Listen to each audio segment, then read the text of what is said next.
Physics, changing mass to energy.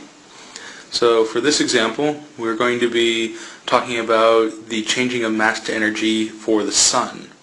So in this problem, we have at the Earth's distance from the Sun, the intensity of sunlight is about 1.4 times 10 to the third watts per meter squared.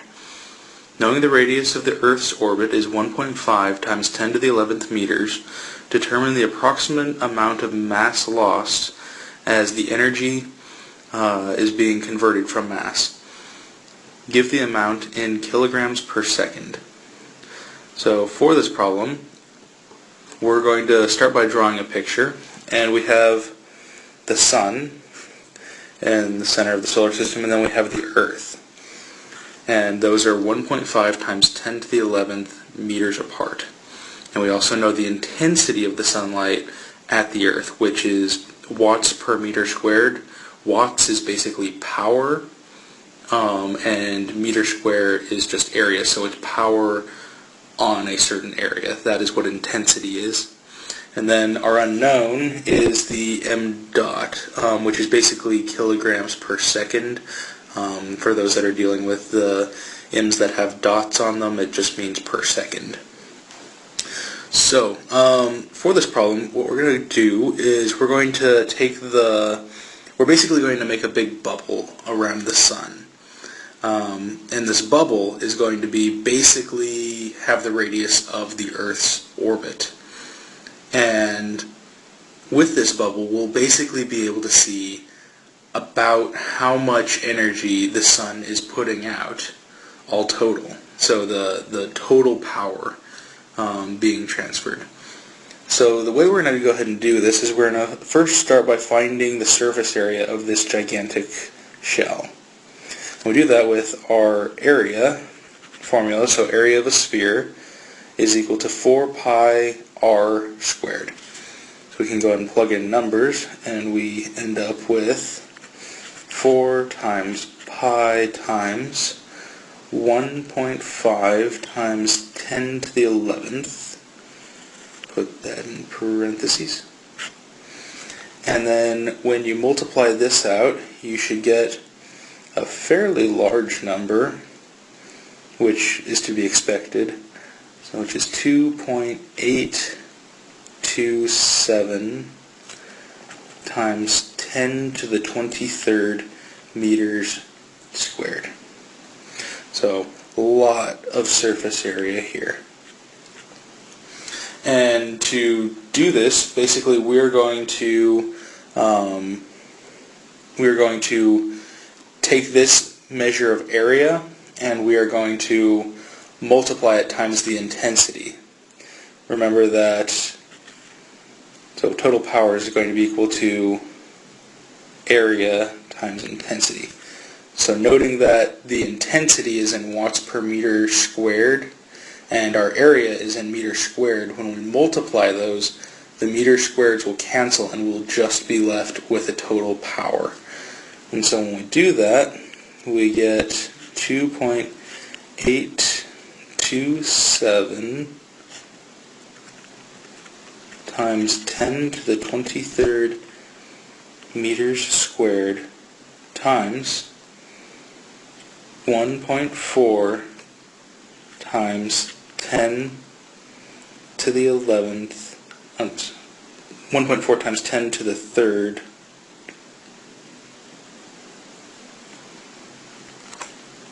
watts per meter squared. So your meter squared will cancel, and you'll just be left with power is equal to 3.958 times 10 to the 26 watts. And remember that watts, the units of power, are equal to joules per second. So joules are a measure of energy. So energy over time.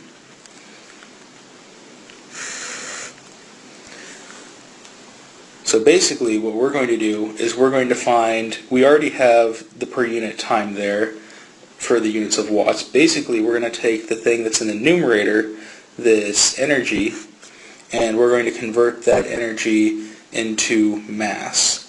So down here we have this E equals mc squared equation, very famous equation by Einstein, and with it we're going to go ahead and solve for mass.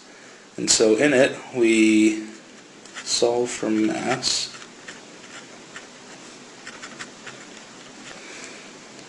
E divided by c squared is equal to m. Remember that c squared is the speed of light squared, so c is equal to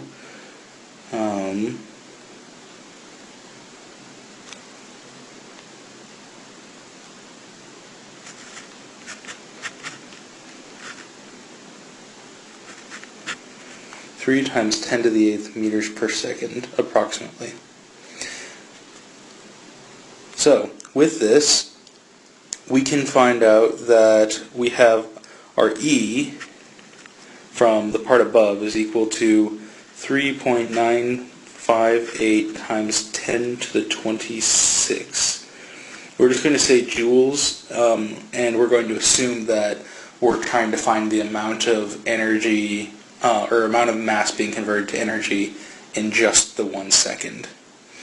So when we go ahead and plug those numbers in, 3.958 times 10 to the 26th divided by